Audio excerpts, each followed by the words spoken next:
Hello everyone, welcome back to my channel. So today we are going to be working on this cute tiefling. Her name is Jade, so yay. If you're new here, thank you so much for joining. I'm Becca. I am an illustrator, small business owner, and a very crazy sim player. Today we're working on Jade, my tiefling. I am actually redoing a little illustration that I did years ago. I think it's been like 5 years, maybe more. And I did this while I was on my long digital learning phase, my digital illustration learning phase. And it is something that I really enjoyed doing, and for most part I have taken some time to fix some things that I want in my illustrations and change a couple that I don't. And one of them is learning how to use Clip Studio Paint. I always confuse those words, but anyway.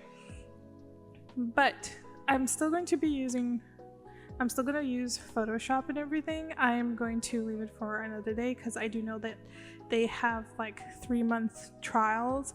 So I'm going to see if I'm going to adjust well to Clip Studio Paint. Why is that so hard to say? But yeah, and for this illustration, I went deep into my character. I'm popping her up again so you can see the drastic changes in not only the style, the colors, and how years of learning and changing well, everything that you used to do that used to bother you and how things have progressed. I still have a lot of things to do.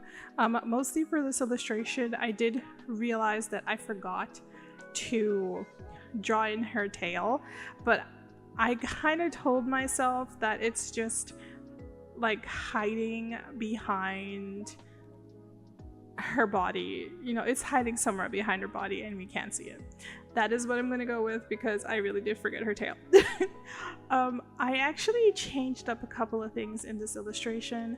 I added some texture to her horns. As you guys saw in the beginning, I did change a lot of things from her horns, so I decided to change it. I did change it like whilst I was cleaning the illustration because I didn't really want to leave it the way it was. I was going to make it a little like even more like textured, but I decided to change it up a little bit later on because I wanted to change some things in it. And also, since she is mostly going to be under the light, I wanted the little doorway to actually just have a little kitchen and just be something like, oh, maybe she was going to the kitchen, or maybe she was like a little bit of a distance away and she wanted to go into the kitchen to get something, or she was going somewhere else and she passed near the kitchen. Because the first time I drew this, there was a window on the other side. When I did the first sketch for this one, there was also a window, but I really didn't like the position of the window and it looked more like a door than it looked like a window. So I kind of just put in this really nifty wardrobe. I added a whole bunch of carvings in it and I made it like gold and green just so I could have like more little details on the front side. I also did not put it on the other sides because I like to think that, you know, she's still adding this, like she's doing it herself. So she's like literally just decorating her kitchen and making the plain closet. Why did I say wardrobe? That's no. Cabinets. What is wrong with me? Cabinets. And she's just decorating it and making it funner. Something else that I'm trying to do is not zoom in so much into my art piece, because sometimes we go too much into tiny little details and then that no one sees.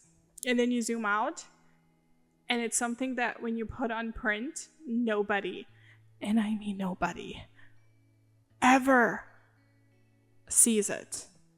So I'm making a lot of effort to do like more of my illustrations just in a zoom out position so I can see what it would look like already printed.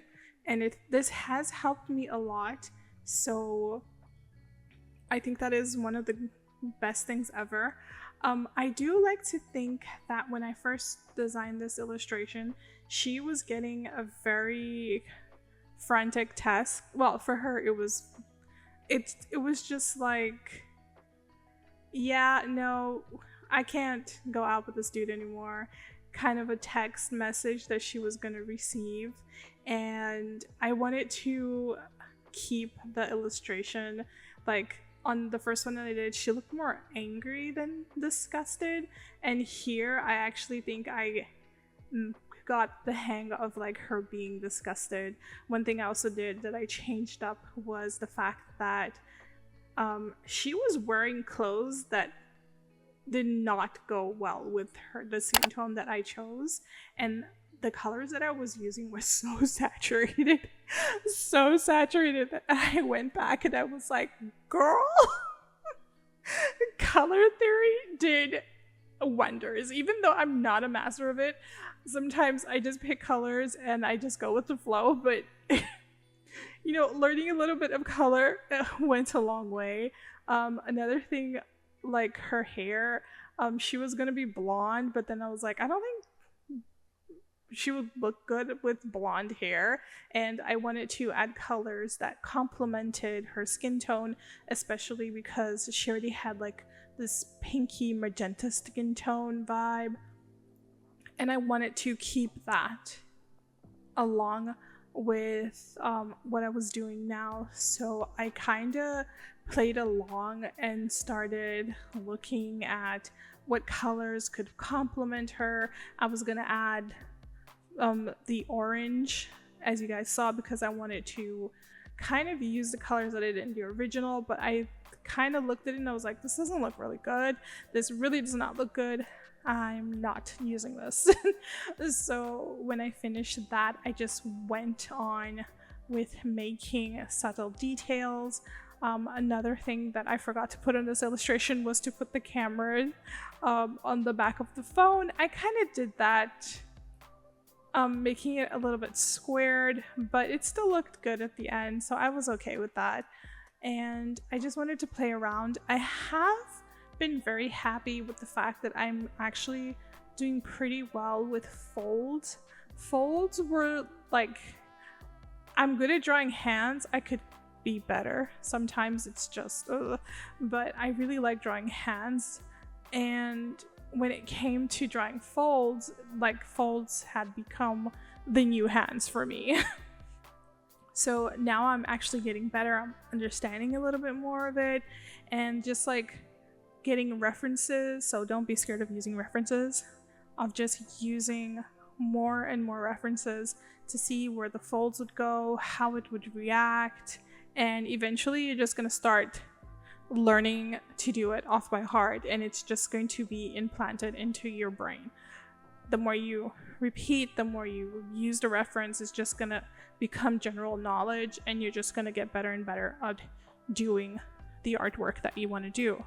When it came to her pants, I need to get a little bit more references because I did not use reference when I did her pants, which I should have used. So they look a little, for me, as the person who did the artwork, they look a little bit off, but I really still love this illustration. I love the fact that I messed with different colors. I colored different skin tones, especially when I did my first tiefling like years ago. I just wanted to do something very D&D, and now I just made like this modern tiefling. I love the way I did her ears as well. It's something that I really enjoy doing. I might take this and use it also for my elves.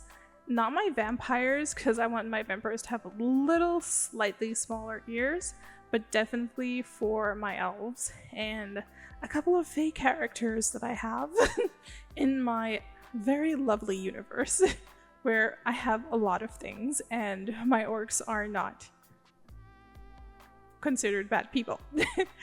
So I just really wanted to add that into my artwork and just have a little bit more fun. I also think that I used to use like that squared color gradient that we have that Photoshop normally gives us. I changed it to the different color wheel just with this triangle, and it has made my coloring even better because sometimes I want to look for the same, like a different color, but I want it in the same hue, and it's easier for me to look for it throughout it without actually messing with a lot of things. And I actually found this really fun because I can actually see where the desaturation goes faster and my colors look more lively. They still have that little saturation that I love, but they look better than before. Here I'm just doing the little end of results for my illustration. I also did something new. I added some extra layers to her lashes. I do that last on this illustration, and yeah, I hope you guys enjoyed Jade. Hopefully she will be making more appearances and with probably new designs and everything. And I will leave you guys with the rest of this video. Thank you guys so much for being here. I hope you guys are enjoying this. I had a lot of fun making this video. I will also catch you guys for another video next time, because I'm not going to say next week because I don't know if my internet's going to die or not. So I'll catch you guys next week or next time. And yeah, love you guys. Have a great day, week, month, whenever. Enjoy the rest of the video. Love y'all. Bye, guys.